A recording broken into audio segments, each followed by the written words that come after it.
I've been having a very strange problem. I've been collecting every single Samsung flagship since 2010. I was just about to make a video about all of them together, until I noticed that my Galaxy Note 8 from 2017 had blown up. The battery had expanded so much that it's actually cracked the glass on the back, and it literally split the phone in two. So I was just like, oh, for goodness sake, what are the chances? Delayed the video and then ordered another one brand new, not quite realizing how huge this issue was about to become. Because no joke, by the time that new one had arrived, I realized that two more of my Samsung phones had done the exact same thing. A Galaxy S6 from 2015 and a Galaxy S10 from 2019. I'm not exactly sure if these had just blown in the last couple of weeks, or if they'd actually blown before that and I just hadn't noticed. But the point is, 3 of my Samsung phones had just disintegrated. I needed to find out why. And it wasn't immediately obvious. The phones in question had been powered down. They hadn't been used heavily at all, literally just for a few weeks in the year of their release, and then a couple of times afterwards when I compared them to subsequent devices. And more importantly, it hadn't happened to any other brand. This smartphone shelf that I use has given me the very unique opportunity to be able to store every single phone in the exact same environment, with the exact same space constraints, the same clipping mechanism, the same temperature. And so I triple checked the other phones, and every iPhone was working, every Asus phone was working, every Google phone was working. The only conclusion that I could come to was that the UK had recently just had a heat wave at the time. Perhaps the room temperature got a little too high, and the Samsung phones just happened to be a little more susceptible to changes in temperature. I put out a tweet to summarize my findings, and I thought that would be the end of it. But it was actually about to get a whole lot worse. I mean, for starters, Samsung responded immediately. They sent me an email basically saying, hey, we saw your tweet, we would like to collect the phones from you. To which I was basically like, nah, I'm good, I'll figure it out myself. Mostly because I didn't want to get involved in some really long, drawn-out process with lots of back and forth. And also I thought, I might want to investigate these phones myself. I should probably keep them. But then she pressed further, kind of saying, we take inquiries like these extremely seriously, we are going to collect those phones. All right, fine, come and take them then. But I was also curious, will you be sending these back afterwards? Will you be replacing them? What's the protocol here? Which was basically ignored. She just said, the devices have reached Samsung Labs, we will let you know when we have an update. So I asked again, only to get, we will update you on your devices as soon as we have news. Okay, sure, maybe I'm pushing too much, I'll leave you to it. I thought Samsung takes this stuff extremely seriously. So even though I was a little miffed that all the phones had broken in the first place, and that they'd then taken them off me with no promise of a repair or replacement, at least they're gonna have an update in like 3 days. They're gonna tell me exactly what happened, why it's not really a problem, and that I was the one who'd been doing something wrong. I was kind of hoping that that's what would happen. But this conversation occurred on August 1st. It's been over 50 days since the devices were collected, and I haven't had a single follow-up. And so this whole time, it's just been sitting in the back of my mind. Should I make a video about it, or is the entire thing my fault? The idea lay dormant for a long time, until a week ago, when I was casually browsing Twitter and came across this. This is Matt, host of the This Is channel with Austin Evans, saying that within their collection of phones, they have noticed the exact same thing. But even worse. He's gone as far as to say that every 3-plus-year-old Samsung device we've had in storage has had their batteries expand like this. And I mean every single phone.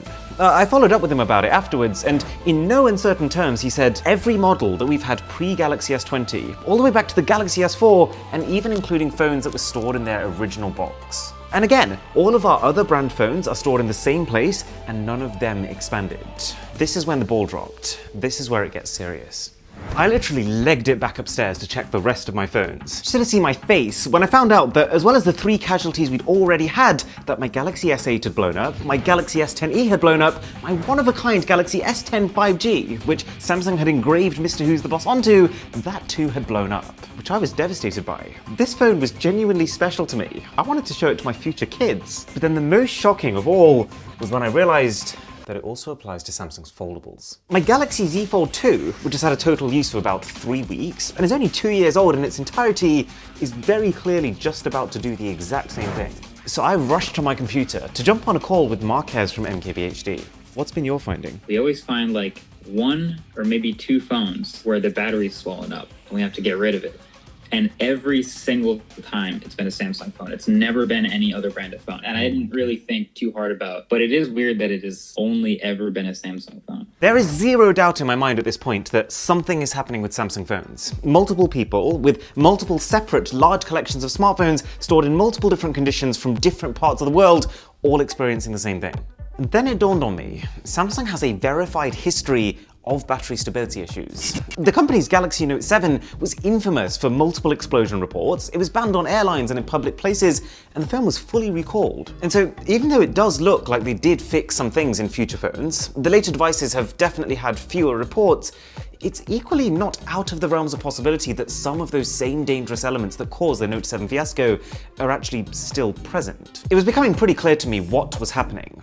I just needed to find out why. So I jumped on a call with Zach from Jerry Rig Everything, who disassembles phones for a living and has, funnily enough, also noticed his Samsung phones expanding. And what he's saying is that it's the electrolyte, the liquid that ions move within inside the battery, that allows it to function and to be stable, that's decomposing and releasing a gaseous substance. If that electrolyte is gone, I think thermal runaway and damage to the battery is way more likely to happen if it ever is charged up again or tried to be used again. Now, Zach, being a braver man than I ever will be, went as far as to try and puncture some of his own swollen Samsung batteries. And they seem like they have lots of protection mechanisms designed to stop them exploding. What do you think would happen if you then charged them up? See, that one I would be very nervous about. The electrolyte is what facilitates the energy transfer between the positive and negative internals of the battery. And if that is decomposing and has evaporated inside the battery, there's not an easy way to facilitate that energy transfer, and I imagine it would just get really hot really fast. Something is reacting with the electrolyte that makes it want to change states into gas. Do you think this has anything to do with what we saw with the Note 7? I think they would probably be different situations, but either way, since it's Samsung in both instances, something's wrong with their quality control. Now also, around the time of this call, I'd incredibly noticed yet another swelling phone, this time the Galaxy S20 FE. But this one was different. It's really hard to tell. I only noticed this one on the kind of like my fourth time scanning through my Samsung phone, where I had to double take, like, wait a second, is it, isn't it? But it is, like, for sure. That feels like the hidden danger here is like you not actually realizing your battery is gone and you continuing to use your phone. And then right at the end, Zach finished off with one more nugget. On batteries, and you'll find this really interesting. He explained that there's a label you can find on them that tells you for how many years they should have no mutations or hazardous chemicals leaking. So of course, I had to take apart my Galaxy S20 FE to check for myself. Sure enough, when I got inside, it was pretty clear that this was yet another victim. But an especially alarming one given how this phone was only released 2 years ago. It only got delivered to me about 18 months ago, and it's been stored at room temperature this whole time. Even the battery on the back says that it should be good to go for 5 years. This should not be taken lightly. The iFixit.com article about swollen batteries literally has this text written in bold capital letters. A swollen lithium-ion battery may catch fire or explode. Proceed with extreme caution, and also at your own risk when removing a swollen battery from an electronic device. Let's be very clear about something. If your phone actually explodes, this is no exaggeration, you can die. This is real, it's happened, and it's a pretty tragic way to go. It's risky enough that I can't even just throw these in a bin now. I've literally had to buy myself fireproof sleeves so that I can dispose of them in a way that I'm not at risk of setting my own house on fire. And as for why it's taken this long for someone to realize, well, I mean, clearly many separate people are aware that this is an issue. But if you just had the odd phone that breaks down every now and again, maybe you'd just assume that it was moisture in the air or the way that you'd specifically store the phone. It's only when you have a shelf like this, where you can keep tabs on every single brand in exactly the same environment, that you can actually identify a systemic issue with one brand in particular.